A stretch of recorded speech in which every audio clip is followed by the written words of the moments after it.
మహిమ కలుగునుగాక. అందరికీ వందనాలండి. సో దేవుని మహాకృపను బట్టి హెబ్రీ పత్రికలో 8 అధ్యాయాలు ముగించాం. So more than half book complete చేశాం. ఇప్పుడు 9వ అధ్యాయంలోనికి మనము ప్రవేశిస్తూ ఉన్నాం. హెబ్రీ పత్రికలో 3 ప్రధానమైన భాగాలు ఉన్నాయి అని మనం చెప్పుకున్నాం. మొదటి ప్రధాన భాగము యేసు ప్రభు వ్యక్తిగా శ్రేష్ఠుడు. Jesus is superior in his person.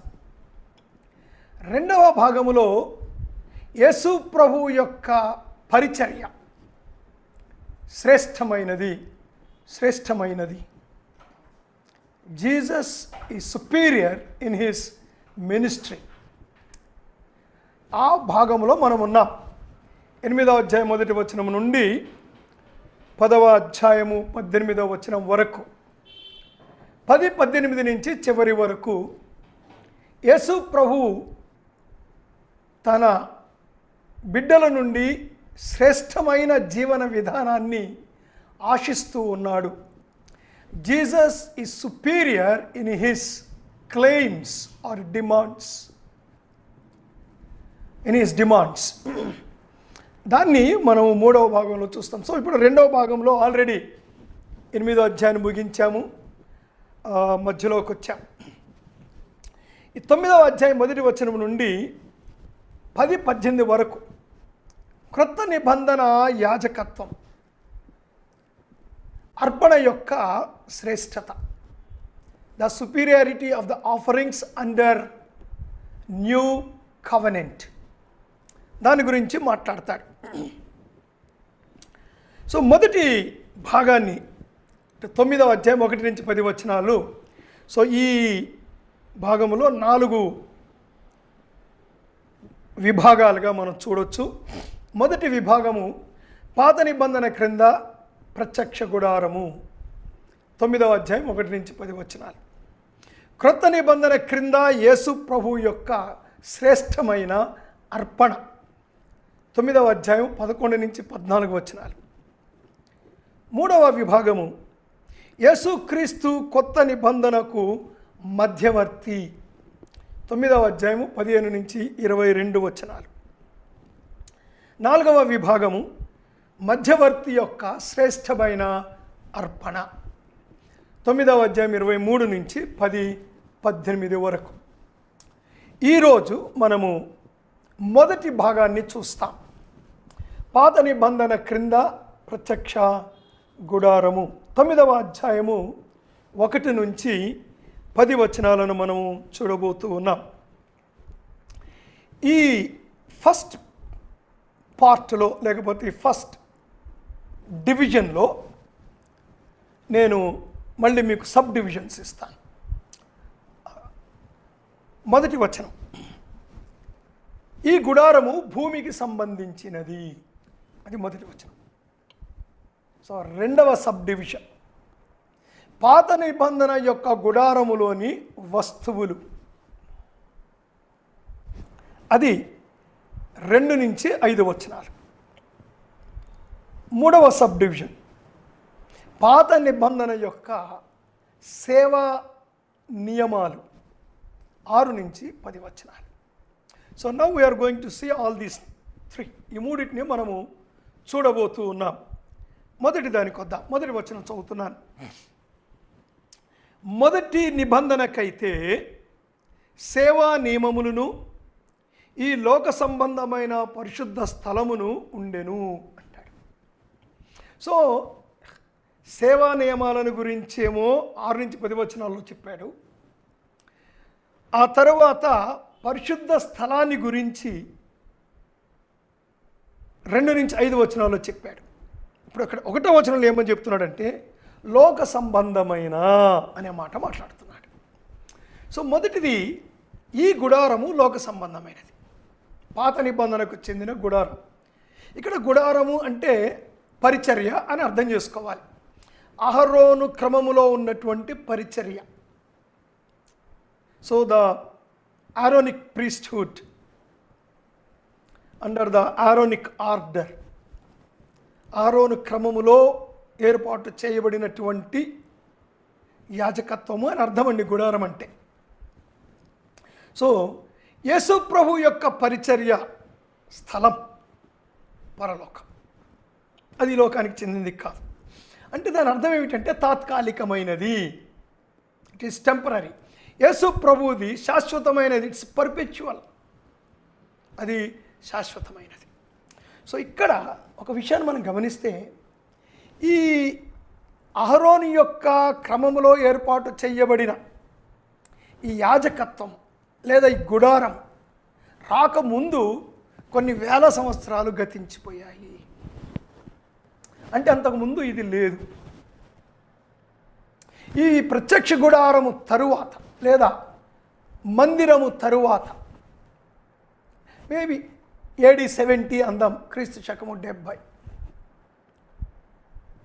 అనగా ఈ మందిరము తర్వాత లేదా ఈ ప్రాచీన పాత నిబంధన గ్రంథం యొక్క నిబంధన క్రింద ఉన్నటువంటి అహరోను క్రమంలో వచ్చినటువంటి యాజకత్వం పరిచర్య ముగించబడిన తర్వాత మరికొన్ని వేల సంవత్సరాలు గడుస్తూ ఉన్నాయి.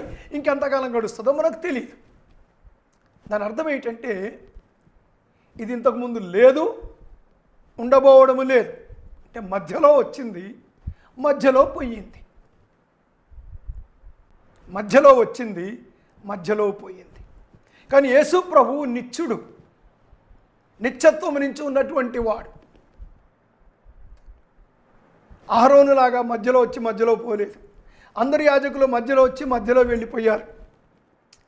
కనుక ఇది లోక సంబంధమైనది, తాత్కాలికమైనది, అశాశ్వతమైనది. అంటే it has to be replaced అని అర్థం అండి. అది తప్పకుండా తీసివేయబడి కొత్తది రావాలి అని దాని యొక్క భావం.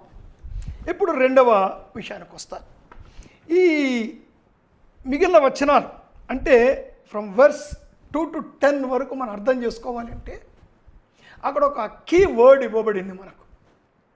ఒక కీ వర్డ్ ఉన్నది చూడండి. ఆ key word will find it in verse 9.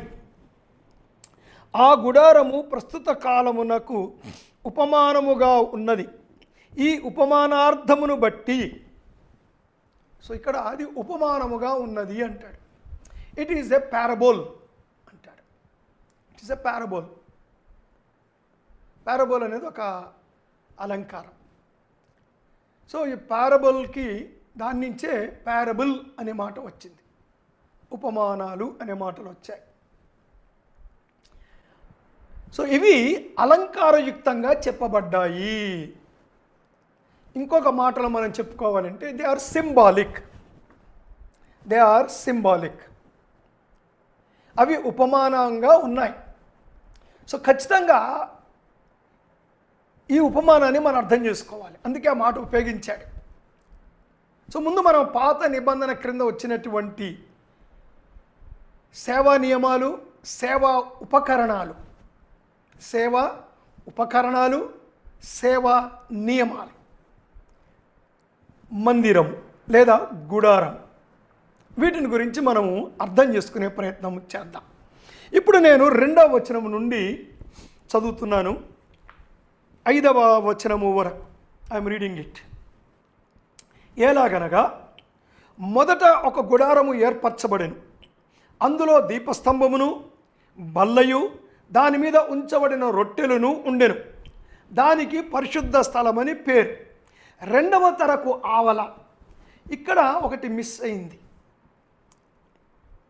ఏం మిస్ అయింది అంటే ధూప వేదిక ఇక్కడ మెన్షన్ చేయలేదు. ద టేబుల్ ఆఫ్ ఇన్సెన్స్ అది ఇక్కడ మెన్షన్ చేయబడలేదు. 3వ వచనం. 2వ తెరకు ఆవల అతి పరిశుద్ధ స్థలమును గుడారమును ఉండెను. సో ఇక్కడ 2వ తెర అంటాడు.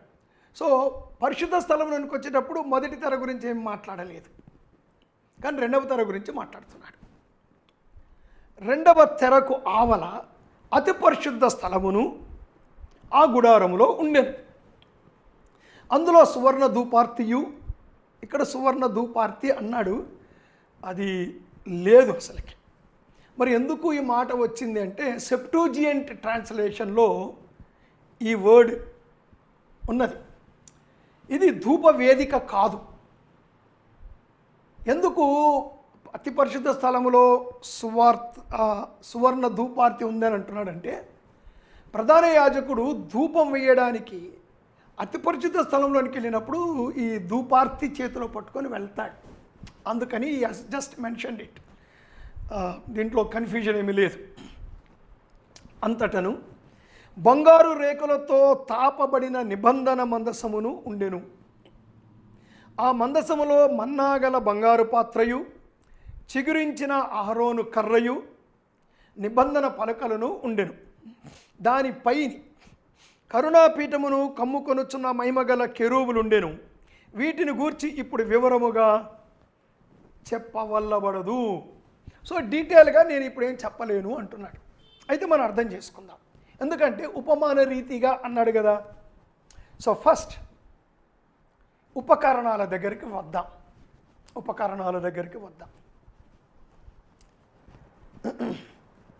చూడండి, ఇక్కడ వీటిని మనం ఆలోచించడానికి ముందుగా ఆవరణం దగ్గరికి వద్దాం, ఎందుకంటే అవి విడిచిపెట్టొద్దు మనం. ఆవరణానికి చాలా పెద్ద గేట్ ఉందండి. ఆవరణానికి చాలా పెద్ద గేట్ ఉంటుంది. సో ఆ గేట్ ఉద్దేశం ఏంటంటే anybody can enter, many can enter at the same time. So ఇవన్నీ కూడా యేసు ప్రభువుకి సాదృశ్యంగా ఉన్నాయి, ఉపమాన రీతిగా ఉన్నాయి అంటున్నాడు కదా. Everything that is pertaining to the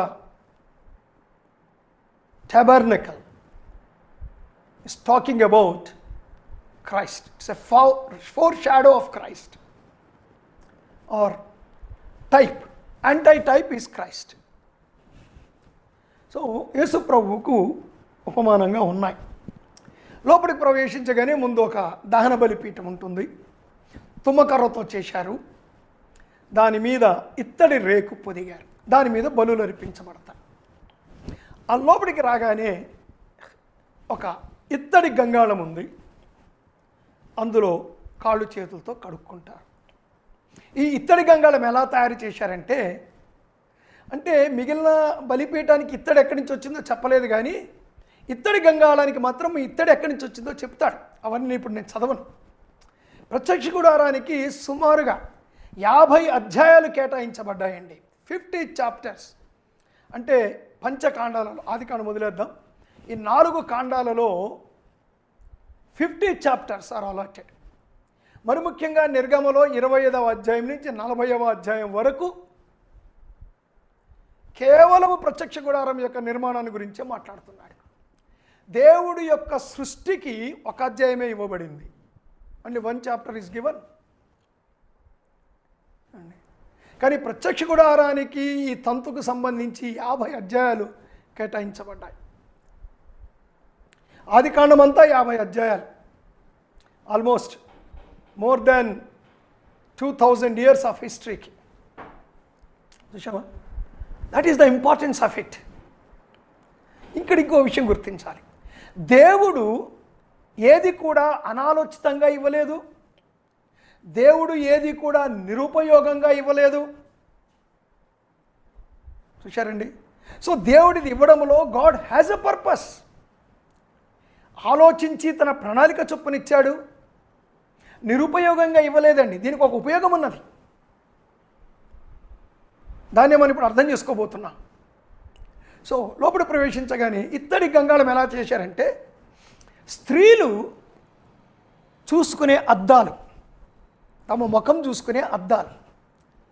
మరి ఈ అద్దాలు ఇత్తడి, బాగా వెల్ షైన్డ్ ఇత్తడి అన్నమాట. చూడగానే ముఖం కనపడాలి అందరూ. సో ఈ అద్దాలు సేకరించి దానితో ఈ గంగాళం చేయబడింది, ముఖం చూసుకునేది. అంటే ఒక వ్యక్తి ఆ గంగాళం దగ్గర రాగానే అతని ముఖం క్లియర్గా అద్దంలో కనపడ్డట్టుగా కనపడిపోతుంది. దాంట్లో నీళ్లు ఉంటాయి, కడుక్కుంటారు. సో ఈ దాన బలిపీఠము, it is talking about the justification, and గంగాళము is talking about sanctification. So ఈ దాన బలిపీఠము యేసు ప్రభువారు మన కొరకు చేసిన కార్యం, ఆయన మన కొరకు చేసిన పాప ప్రాయశ్చిత్తార్థ కార్యం అక్కడ జరిగింది. మనము నీతిమంతులంగా తీర్చబడ్డాం. We are justified because of his death and resurrection. ఆ తర్వాత మనం లోపలికి వచ్చినప్పుడు ఇత్తడి గంగాళము, మనల్ని మనం పరీక్షించుకోవడం, చూడడం కదా, మనల్ని మనం పరీక్షించుకోవడం, నీళ్ళతో కడుక్కోవడం, దేవుని యొక్క వాక్యంతో శుద్ధి చేసుకోవడం, ఇంతవరకు చాలు. ఆ తర్వాత పరిశుద్ధ స్థలంలోనికి ప్రవేశిస్తున్నాం. ఈ పరిశుద్ధ స్థలములో రెండింటి గురించి చెప్తున్నాడు. ఒకటి దీపస్తంభం. ఈ దీపస్తంభము ఇవంతా కూడా బంగారంతో చేయబడ్డాయి. తుమ్మకర్రతో, అంటే దీపస్తంభం ప్యూర్ గోల్డ్, ఆ సముఖపు రొట్టెల వల్ల తుమ్మకర్రతో చేసి బంగారం పొదిగారు. మాకు ఒక విషయం గమనిస్తే, ఆవరణలో ఇత్తడి వాడబడింది, పరిశుద్ధ స్థలము అతి పరిశుద్ధ స్థలములో బంగారం వాడబడింది. సో ఇత్తడి తీర్పుకు గుర్తుగా ఉంది. బంగారము దేవుని యొక్క సన్నిధి, దేవుని యొక్క మహిమ, దేవుని యొక్క పరిశుద్ధత, వీటన్నిటికీ సాదృశ్యంగా ఉంది. సో ఆవరణలో we are justified. Because we are justified, మనము నీతిమంతులంగా తీర్చబడ్డాం కనుక we are admitted into the holy place. ఇక్కడ రెండు విషయాలు ఉన్నాయి. ఒకటి దీపస్తంభము, అందులో నూనె పోస్తూ ఉంటారు, ఆ నూనె వెలుగుతూ ఉంటుంది, 24 గంటలు అది వెలుగుతూనే ఉండాలి, వీళ్ళు నూనె పోస్తూనే ఉండాలి. అది ఒక స్వచ్ఛమైన నూనె. ఇప్పుడు ఆ పర్టికులర్స్ ఏవి మనకొద్దు. So this gives light. మరి అందులో జరిగే తంతుకు మరి లైట్ కావాలి కదా, కిటికీ లేదు, ఏమీ లేదు, సూర్యుని వెలుతురు కూడా లోపలికి రాదు. సో ఈ వెలుగులో యాజకులు పనిచేయాలి. So that is the guidance of the holy spirit, that is the word of God. అందుకే దేవుని యొక్క వాక్యం గురించి అంటాడు, ఇది నా దీపము, వెలుగు. చూశారా? సముఖపు రొట్టెల బల్ల, ఆ బల్ల మీద ఒక్కొక్క గోత్రానికి ఒక్కొక్క రొట్టె చొప్పున 12 రొట్టెలు 2 దొంతరలుగా ఉంటాయి. ప్రతి సబ్బాతు రోజు కొత్త రొట్టెలు పెట్టాలి, ఆ రొట్టెలు వాళ్ళు తినాలి. That means it shows the unity. అంటే రొట్టెలని యాజకులు తింటున్నారు అంటే ఇశ్రాయేలు ప్రజల నుండి unity, at the same time the fellowship with God, సహవాసము. So the church is united. Local churches are different. I'm not talking about all that now, but in universal church, సార్వత్రిక సంఘములో వీఆర్ యునైటెడ్ మోస్ట్లీ హియర్. దేవుని యొక్క సహవాసములోనికి మనము పిలువబడ్డాము. ఎలా జరిగింది ఇదంతా కూడా? Because of Christ. సో ఈ గుడారము దేవుడు నిరుపయోగంగా ఏమి ఇవ్వలేదు, అనాలోచితంగా ఏమి ఇవ్వలేదండి. God has a purpose. ఆ పర్పస్ ఏమిటి? ద హోల్ ఆఫ్ దిస్, అంటే ఇందులో ఉపకరణాలన్నీ కూడా, మందిరం అంతా కూడా, ఇందులో జరిగే సేవా నియమాలన్నీ కూడా భవిష్యత్తులోనికి చూపిస్తున్నాయి. They are pointing towards Christ. భవిష్యత్తులో రాబోయే మెస్సయ వైపు చూపిస్తూ ఉన్నాయి. మనం వెనక్కు చూస్తున్నాం, వాళ్ళు ముందుకు చూస్తున్నారు. వాళ్ళు ముందుకు చూశారు, వాళ్ళకి ఎంత అర్థమైందో మనకు తెలియదు, కానీ మనం వెనక్కు చూస్తున్నాం కనుక మనకు అంత అర్థమవుతుంది. So that is the privilege we have. మనకున్నటువంటి ఆధిక్యత అది. ఇప్పుడు రెండవ తెర అంటాడు. చూడండి, ఇక్కడ 2 తెరలు ఉన్నాయి. పరిశుద్ధ స్థలంలోనికి ప్రవేశించడానికి ముందు ఒక తెర ఉంది. 5 గుమ్మాల మీద, 5 స్తంభాల మీద వేస్తారు. అది నీల ధూమ్ర రక్త వర్ణాల సన్నని సన్న నారతో పేనారు. ఈ రెండవ తెర నీల ధూమ్ర రక్త వర్ణాలు సన్నని నారతో పేనారు. సేమ్ ఒక తేడా ఉంది. ఆ తేడా ఏమిటంటే, ఈ రెండవ తెర మీద కెరూబులు అల్లారు. మొదటి తెర మీద కెరూబులు లేవు, వస్తున్నారు, పోతున్నారు. ఈ రెండవ తెర దాటి ఎవడు లోపలికి పోవడానికి వీల్లేదు. సో ఏదైనా తోట దగ్గర దేవుడు కెరూబుల్ని కాపలా పెట్టాడు. ఆదాము లోపలికి వెళ్ళి ఆ జీవవృక్ష ఫలం తింటాడేమో అని అగ్నిజ్వాల లోపలికి వెళ్తే చంపేస్తారు, లోపలికి వెళ్ళడానికి వీల్లేదు. సరే, జలప్రలయంలో ఏదైనా తోట పోయింది, అంతా పోయిందని ఎండెడ్. సో ఇది దానికి మాదిరి. యేసు ప్రభువు చనిపోయినప్పుడు ఈ తెర చీల్చబడింది. ఈ తెర చినిగిపోయింది, అనగా కెరూబులు తీసివేయబడ్డాయి. Now we can enter. నేను ఈ తెరను గురించి 10వ అధ్యాయంలో మళ్ళీ మాట్లాడతాను, ఎందుకంటే అక్కడ డీటెయిల్ యేసు ప్రభు శరీరంతో పోల్చబడింది. Will see they. లోపలికి వచ్చాం. లోపలికి రాగానే ఇక్కడ ఏమంటున్నాడంటే, ఇక్కడ ఉన్నవి అతి పరిశుద్ధ స్థలం అంటాడు. 2వ తెర ధూపపీఠ నిబంధన మందసం ఉన్నది అంటాడు. నిబంధన మందసం చూడండి, నిబంధన మందసము కూడా తుమ్మకర్రతోనే చేశారు. బయట ఈ అతి పరిశుద్ధ స్థలములో ఉన్న ధూపవేదిక కూడా తుమ్మకర్ర, పైన బంగారు రేకు పొదిగారు. అయితే మందసము పెట్టె బయట బంగారమే ఉంది, లోపల కూడా బంగారమే ఉంది. That is holy of holies. So we are cleansed totally inside. అందుకే దీనిని ఏమంటారంటే మనస్సాక్షి శుద్ధి చేయబడింది అని అంటున్నారు. Our conscious is cleansed. What a wonderful privilege. ఎంత ఆధిక్యత క్రీస్తు ప్రభువులో మనకు లభించిందో మనం ఇక్కడ చూస్తూ ఉన్నాం. సో ఈ మందసములు ఏమున్నాయో కూడా చెప్తున్నాడు. ఏమున్నాయట ఈ మందసములో చూడండి. అయితే ఇక్కడ ఒక విషయం అండి, ఈ మందసము 2వ దేవాలయములో లేదు. There is no ark in the second temple. ఎందుకంటే బబులోను చెరకు వెళ్ళేటప్పుడు దేవాలయము దాంట్లో ఉన్న వాటన్నిటినీ కాల్చేశాడు. అన్నిటినీ కాల్చేశాడు. సో మందసము కాలిపోయింది. కనుక 2వ దేవాలయంలో మందసము లేదు. So he is talking about ప్రత్యక్ష గుడారం. అందుకే గుడారము అని మాట్లాడుతున్నాడు, గుడారం గురించి మాట్లాడుతున్నాడు. సో ఇక్కడ మీరు ఇర్మియా గ్రంథం చదివితే యూ విల్ అండర్స్టాండ్ దట్. ఇందులో 3 వస్తువులు ఉన్నాయి అంటున్నాడు. మన్నాగల బంగారు పాత్ర, చిగిరించిన అహరోను కర్ర, నిబంధన పలకలు. నిబంధన పలకలు నిజానికి 10 ఆజ్ఞలు గల పలకలు, కానీ వీటిని ఏమంటాడంటే నిబంధన పలకలు అంటున్నాడు. సరే, మన్నా యేసుప్రభువు వారు క్లియర్గా చెప్పారు, పైనుండి దిగి వచ్చిన జీవాహారము నేనే.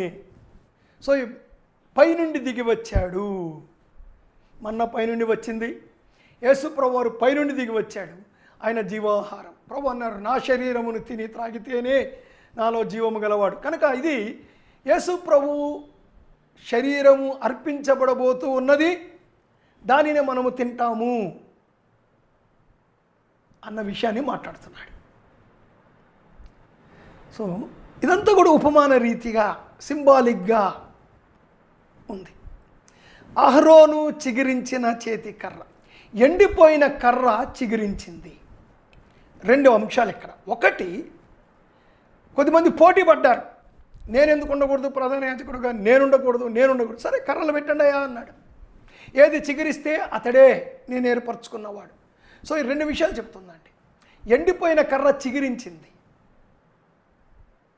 దట్ ఈస్ రిజరక్షన్, పునరుద్ధానము. సో ఈ బంగారు పాత్ర గల మన్నా గల బంగారు పాత్ర యేసుప్రభు యొక్క శరీరము, the death and resurrection of Christ. దేవుని చేత ఏర్పరచబడినది. Ordained by God. Ordained by God. మూడో విషయానికి వద్దాం, నిబంధన పలకలు. ఇక్కడ ఒక విషయం జ్ఞాపకం చేయాలి మీకు.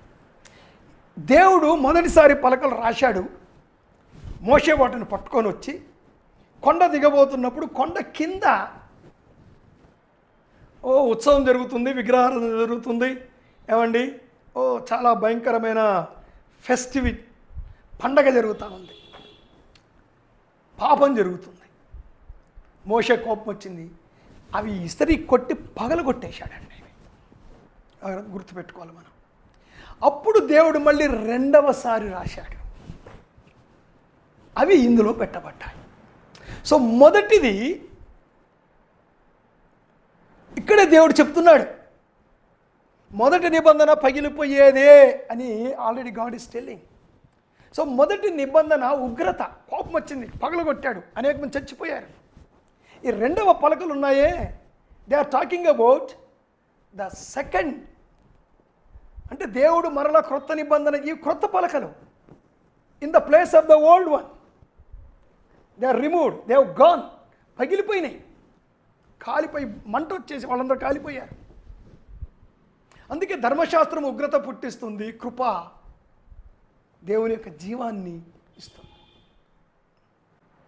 ఆల్రెడీ ఇట్ ఈస్ టాకింగ్, అంటే ఉపమాన రీతిగా ఇది టెంపరరీ అనే విషయాన్ని ఇవి మాట్లాడుతూ ఉన్నాయి.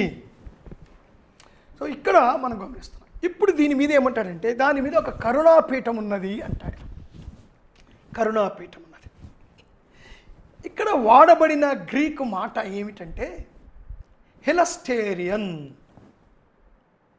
హిలస్టేరియన్ ఏంటా మాట? రోమాపత్రిక 3వ అధ్యాయము చదువుతున్నాను నేను ఒక వచనము. Romans chapter 3.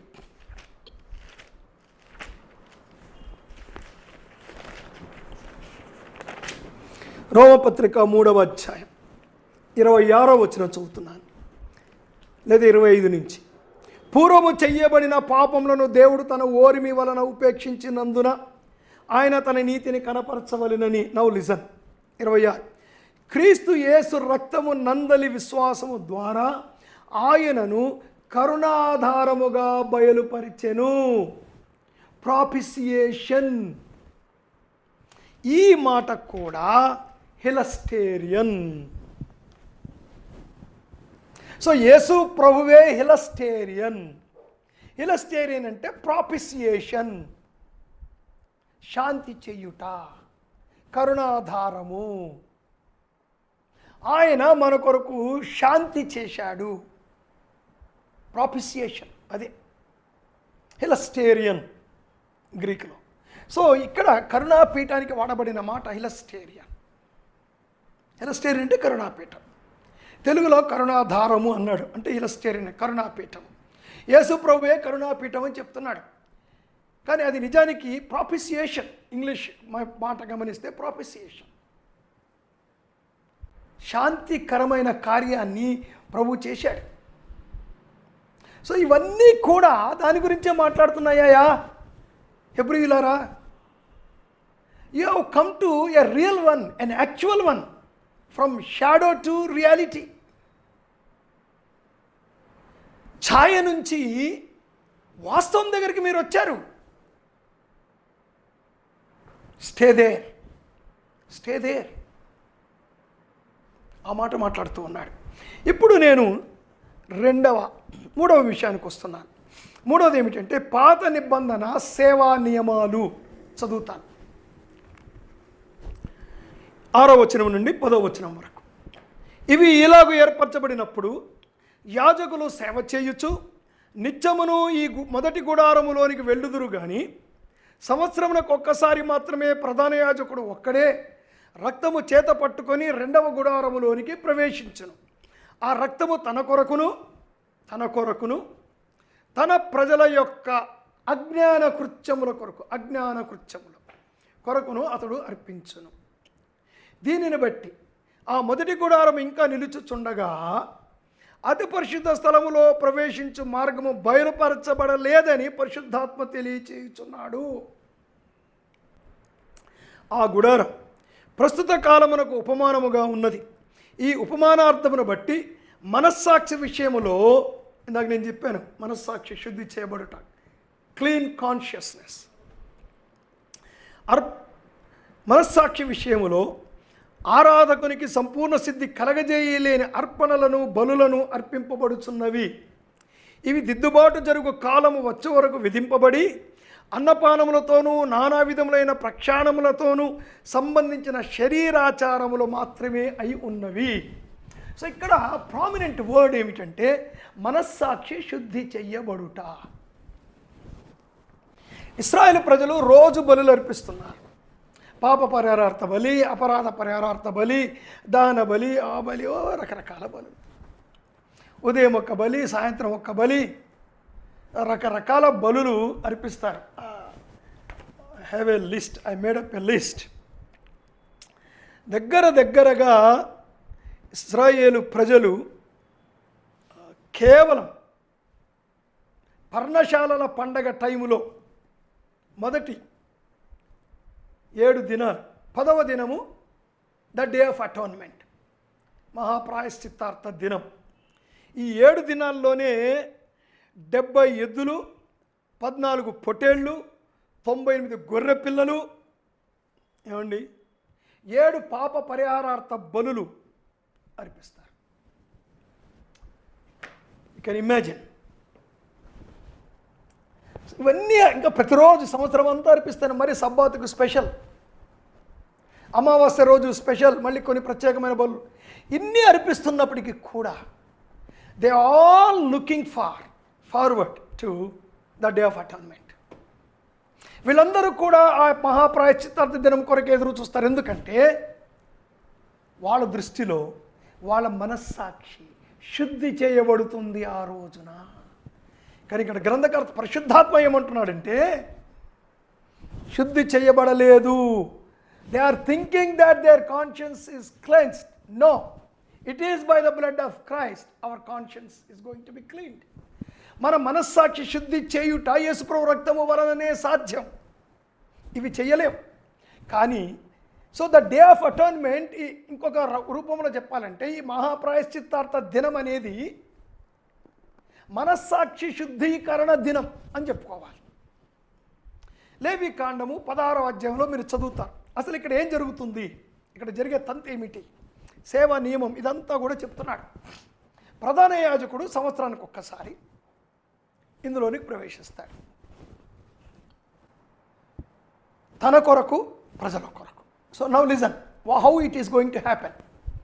ముందుగా ప్రధాన యాజకుడు ఏం చేస్తాడంటే అప్పటికే 22 బలులు అర్పించేసి ఉంటాడండి. ఉదయం నుంచి ఆ టైం వరకు 22 రకాల బలులు. అంటే ఆ ముందు అధ్యాయాలని చదువుకుంటూ వస్తే మనకు అర్థమవుతుంది. 22 బలులు అర్పించేశాడు ఆల్రెడీ. అమావాస్య బలి, ఉదయకాలపు బలి, దహన బలి, ఆ తర్వాత ఈ యొక్క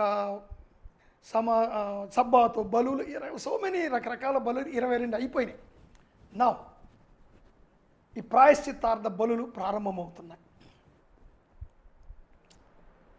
ప్రాయశ్చిత్తార్థ దినము రోజున ముందు ఏం చేస్తాడంటే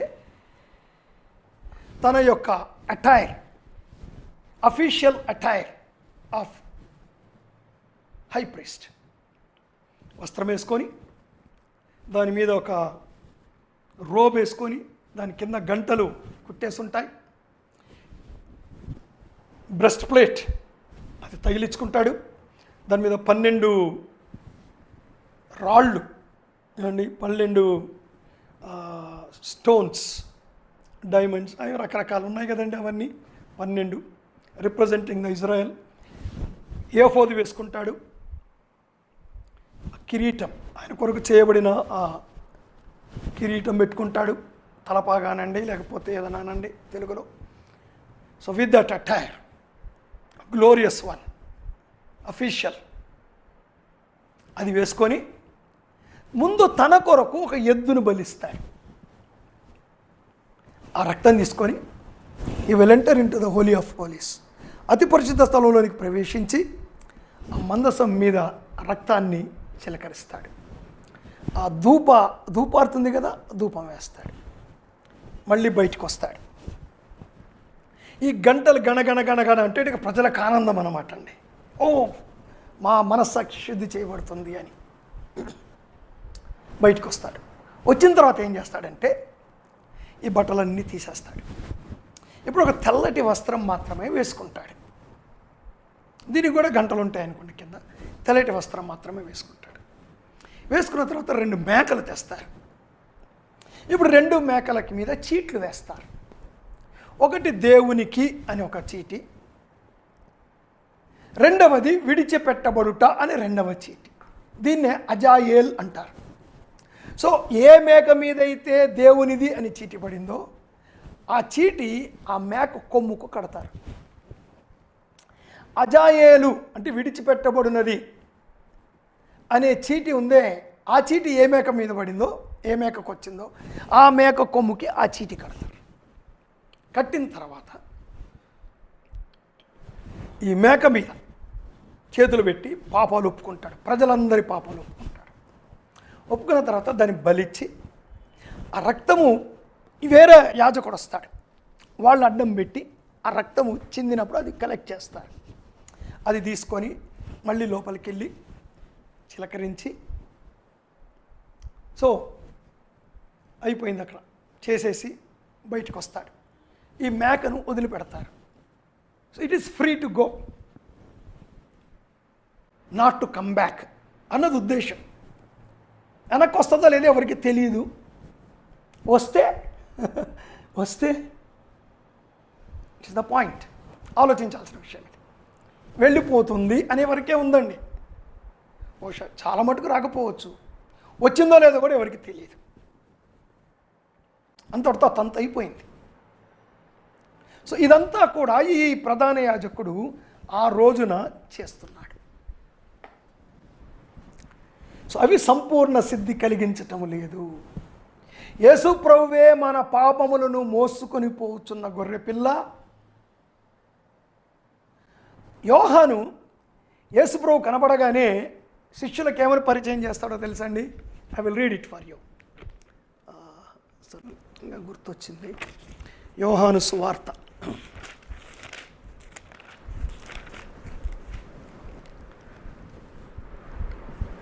1వ అధ్యాయం 29వ వచనం. మరునాడు యోహాను యేసు తన యొద్దకు రాగా చూచి, ఇదిగో లోక పాపమును మోసుకొని పోవు దేవుని గొర్రె పిల్ల. 35వ వచనం. మరునాడు మరలా యోహాను శిష్యులలో ఇద్దరు అతని యొద్ద నిలిచి ఉండగా అతడు నడుచుచున్న యేసు వైపు చూచి, ఇదిగో దేవుని గొర్రె పిల్ల. 2 times ఈ ఇంట్రడ్యూస్డ్ క్రైస్ట్.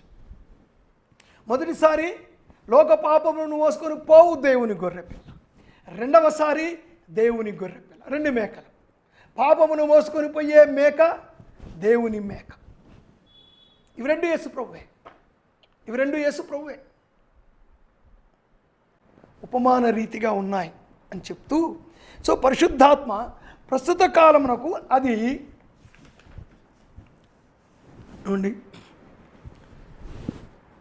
ఉపమానముగా ఉన్నది. ఇక్కడ ఒక మాట మనం చదువుతున్నాం, ప్రజల అజ్ఞాన కృత్యముల కొరకు బలి అంటాడు.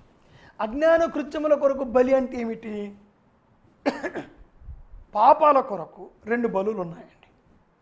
ఒకటి అపరాధ పరిహారార్థ బలి, రెండవది పాప ప్రాయశ్చిత్తార్థ బలి. సో మొదటిది పాప ప్రాయశ్చిత్తార్థ బలి అని చెప్దాం, రెండవది అపరాధ పరిహారార్థ బలి. What is the difference?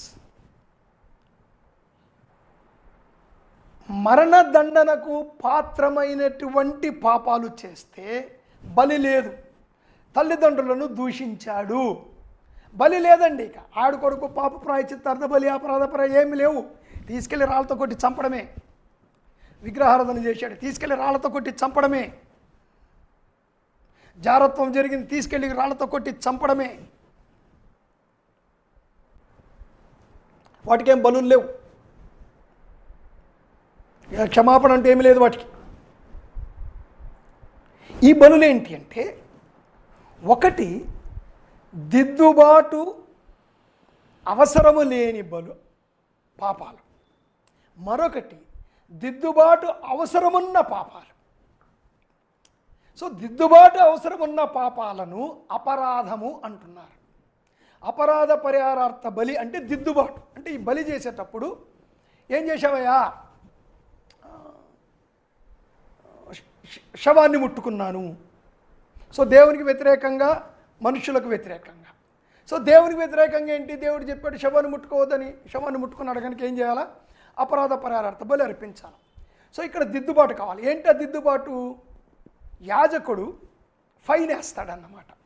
నువ్వు ఒక మేక పిల్లదే, లేకపోతే ఒక గొర్రె పిల్లదే, పేదోడైతే ఒక పావురముదే, ఏమండి ఏదో మొత్తానికి ఏదో ఇంత క్రయధనం ఇవ్వు, పొరుగువాడికి విరోధమైన పాపం అంటే నా ఎద్దు వెళ్ళి వాడి ఎద్దును పొడిచి చంపింది. సో వాడి పక్షాన నేను అపరాధ పరిహారార్థ బలి, వాడికి నేరం చేశాను కదా, సో అపరాధ పరిహారార్థ బలి అర్పించాలి. ఇక్కడ దిద్దుబాటు ఏంటి? ఆ దిద్దుబాటు ఆ ఎద్దుకు ఒక వెల నిర్ణయిస్తాడు యాజకుడు, అది పే చేయాలి. అది అపరాధ పరిహారార్థ బలి. మరికొన్ని బలులు అజ్ఞానంతో జరుగుతాయి, అంటే వాంటెడ్లీ కాకుండా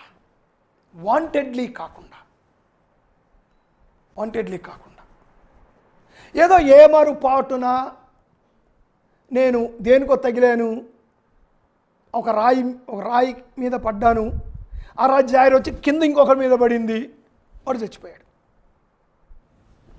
ఏమారు పాటున, నాట్ ఇంటెన్షనల్, అన్ఇంటెన్షనల్. సో దీనికి పాప పరిహారార్థం, దీనికి దిద్దుబాటు లేదు, ఏం లేదు ఇక. సో ఇక్కడ అజ్ఞాన కృత్యముల కొరకు. సో ఇక్కడ ఏమంటున్నాడంటే పాప పరిహారార్థ బలి జరుగుతుంది. What about other things? మిగిలిన వాటి సంగతి ఏంటి? అపరాధ పరిహారార్థ బలుల సంగతి ఏంటి? దిద్దుబాటు అవసరమైన పాపాల సంగతి ఏంటి? అసలు బలితోనే సంబంధం లేకుండా అసలు డైరెక్ట్గా చంపేసే పాపాల సంగతి ఏమిటి? వీటి సంగతి ఏమిటి? That's a question mark. అది ఎక్కడ ఉంది అంటే యేసు ప్రభువులో ఉంది. ఇవన్నీ క్లీన్ అయితేనే కదా మనస్సాక్షి క్లీన్ అయ్యేది. ఇవన్నీ పోతేనే కదా మనస్సాక్షి శుద్ధి చేయబడేది. వీళ్ళు అనుకుంటున్నారు పాప పరిహారార్థ బలితో మహాప్రాయశ్చిత్తార్థ దినమున ప్రధాన యాజకుడు తెల్లటి వస్త్రం వేసుకుని వెళ్ళి చేశాడు కదటి. ఈ vent as an innocent man అనమాట. తెల్ల వస్త్రం, హ్యూమిలిటీ, దీనత్వం, ఇవన్నింటితో వెళ్ళాడు యేసుప్రభు వారు. దీనత్వంతో, ఒక ఇన్నోసెంట్ నిర్దోషత్వంతో ఈ బలి చేశాడు. ఆయన అలా వచ్చాడు. సో ఇవన్నీ కూడా యేసుప్రభుని సాదృశ్యపరుస్తూ ఉన్నాయి. సో అందుకే యేసుప్రభు వారు ఏమంటారంటే యోహాను సువార్త 17వ అధ్యాయం 5వ వచనంలో, ఆ రాత్రిక బలి ఆయన అప్పగించబడబోతూ ఉన్నాడు. ఇంకొక 10, 15, 12 గంటల్లో he is going to be crucified. అప్పుడు అంటాడు 17వ అధ్యాయం 5వ వచనం, తండ్రి లోకము పుట్టక మునుపు నీ యొద్ద నాకు ఏ మహిమ ఉండెనో ఆ మహిమతో నన్ను ఇప్పుడు నీ యొద్ద మహిమపరుచుము. అయిపోయిందయ్యా, నేను ఏ మహిమనైతే విడిచిపెట్టి నన్ను రిక్తినిగా చేసుకొని దాసుని స్వరూపము ధరించి మనిషిగా మానవునిగా కనపడి నేను చేయబోయే కార్యం అయిపోయింది. ఇక రేపు ఉదయం చనిపోబోతున్నాను కనుక ఇక నీ దగ్గరకు వస్తాను, నువ్వు నాకేమిచ్చేసాయి? నా మహిమను నాకు ఇచ్చేది. అంటే గివ్ మై రోప్స్ బ్యాక్. ప్రధాన యాజకుడు ఆ వస్త్రాలు ఉన్నాయా, ఆ వస్త్రాలు మళ్ళీ నాకు ఇచ్చేయి. ఎందుకంటే అవి తీసేసి నేను తెల్ల వస్త్రం వేసుకొని లోపలికి వెళ్ళి ప్రజలందరి కొరకు రక్తం చిలకరించాను. ప్రధాన యాజకుడు చేశాడు. నేను కూడా నా మహిమను పక్కకు పెట్టి దీనున్నై వెళ్ళాను. అయిపోయింది నా దీనత్వం యొక్క అది ఆ చాప్టర్ క్లోజ్ అయిపోయింది. Now I want my glory back. I want my royal attire, ordained attire back, so that నేను నీ కుడి పార్శ్వంలో ఉండి విజ్ఞాపన చేస్తాను. ఏ వస్త్రముతో అయితే ప్రధాన యాజకుడు విజ్ఞాపన చేస్తాడో అవన్నీ వస్త్రాలు మళ్ళీ బ్రెస్ట్ ప్లేట్, ఏఫోదు, everything. So that is what is here. ఉపమాన రీతిగా మనం చూస్తూ ఉన్నాం ఇక్కడ. అందుకే అంటాడు ఇక్కడ కిందకు వచ్చిన తర్వాత, ముగిస్తున్నాను నేను, మిగిలిన చూడడానికి మనకు టైం లేదు, అందుకే వచ్చే వారం క్లోజ్ చేద్దాం. అయితే ఇవి దిద్దుబాటు జరుగు కాలము వచ్చు వరకు విధింపబడి. దిద్దుబాటు కాలం అంటే ఏమిటి? దిద్దుబాటు కాలం అంటే correction. It is need to be corrected. Correction చేయాలి. ఏం కరెక్షన్ చేయాలంటే పాప పరిహారార్థ బలి మాత్రమే జరిగింది, మిగిలినవేవి జరగలేదు. So here the correction is needed. అంతేకాదు మనస్సాక్షి శుద్ధి చేయడం కొరకు కదా. మరి మనస్సాక్షి శుద్ధి చేయబడుతుందా? లేదే. ప్రతి సంవత్సరము చేస్తూ ఉన్నందుకు ప్రతి సంవత్సరం పాపాల జ్ఞాపకం వస్తున్నాయి. ఇంకా మనస్సాక్షి శుద్ధి చేయబడింది ఎక్కడుంది? సో దిద్దుబాటు అవసరము. Correction is needed. సో దిద్దుబాటు కాలం వచ్చింది. ఏంటది? యేసు ప్రభు యొక్క బలి, ఆ దిద్దుబాటు కాలం రావడము. సో యేసు ప్రభు యొక్క బలి దానిని, ఆ తప్పును సరిదిద్దింది, ఆ లోపాన్ని సరిదిద్దింది. కనుక దేవుడు ఇవన్నీ ఎందుకు ఇచ్చాడయ్యా అంటే, they are all pointing towards into the future, towards మెస్సాయని చూపిస్తూ, భవిష్యత్తును చూపిస్తూ, నిజమైన దాన్ని చూపిస్తూ ఉన్నాయి, సంపూర్ణమైన దాన్ని చూపిస్తూ ఉన్నాయి. అలా చూపిస్తూ, మేము సంపూర్ణము కాదు, నేను సంపూర్ణము కాదు, ఈ బలులు సంపూర్ణము కాదు, ఈ సేవా నియమాలు సంపూర్ణము కావు, ఇవి మీకు సంపూర్ణ సిద్ధిని ఇవ్వలేవు అనే విషయాన్ని కూడా అవి చెప్తూ ఉన్నాయి. That is why God gave them. అందుకని దేవుడు వాటిని ఇవ్వడము జరిగింది. So what a wonderful reality that is demonstrated in and through the ministry of person and ministry of Christ. యేసు ప్రభు యొక్క వ్యక్తి ద్వారా, యేసు ప్రభు యొక్క పరిచర్య ద్వారా. అందుకే ఇది క్రొత్త నిబంధన, క్రొత్త నిబంధన, హృదయముల మీద రాయబడుతున్నటువంటి నిబంధన. కాబట్టి ప్రియులారా, మనకివ్వబడిన ఆధిక్యత ఎంత గొప్ప ఆధిక్యత అండి, ఎంత గొప్ప ఆధిక్యత. అసలు ఇవన్నీ చేయాల్సి వస్తే మనం ఎక్కడుండేవాళ్ళం అండి? ఇవన్నీ చేయాల్సి వస్తే ఏమై ఉండేవాళ్ళం? ఏమై ఉండేవాళ్ళం మనం? వేర్ ఇస్ ఫర్గివ్నెస్ అండి? Where is cleansed conscience? శుద్ధి చేయబడిన మనస్సాక్షి మనకు ఉచితంగా దొరికిందండి, ఉచితంగా దొరికింది. We need to be grateful to God. We need to be grateful to Christ. We need to be grateful to the Holy Spirit. ప్రియులారా, ప్రభువుకు. అందుకే యోహాను పత్రికలో అంటాడు, ఆయనే మనలను మొదట ప్రేమించను, కానీ మనం ఆయనను ప్రేమించితమని కాదు అంటూ ఏమంటాడంటే, మొదట ఆయన ప్రేమించాడు, ఆ తర్వాత మనం ప్రేమిస్తున్నాము అంటాడు. So his love is first and it is our reciprocation. It is our reciprocation towards his love. యేసు ప్రభు యొక్క ప్రేమకు మన యొక్క ప్రతిస్పందన. How much do we love our Lord? How much do we love the Word of God? వాక్యము శరీరధారి అయి మన మధ్య నివసించెను. వాక్యము శరీరధారి అయి. దేవుని వాక్యమే యేసు ప్రభు. Glorifying Christ is glorifying the word of God. Obeying word of God is obeying Christ. ఏమండి, కొద్దిమంది ఏమనుకుంటున్నారంటే అండి, whether there are some important ఉన్నాయి, కొన్ని అంత ఇంపార్టెంట్ కాని. అదేమిటండి, దేవుని మాట ప్రతిదీ ఇంపార్టెంటేనండి. How can you give marks? How can you give gradation to what God is telling? How can you give gradation? This is more valuable, this is less valuable. No. That is why we need convictions. We cannot compromise to please men or to gain appreciation from them. అందరిదే నేను మంచోడిని అని అనిపించుకోవడానికి కుదరదండి. క్రైస్తవ జీవితంలో కుదరదు. ఎక్కడో ఒక దగ్గర రాయితో కొట్టించుకోవాల్సిందే. When we stand for the word of God, people may blame us, people may leave us, people may brand us.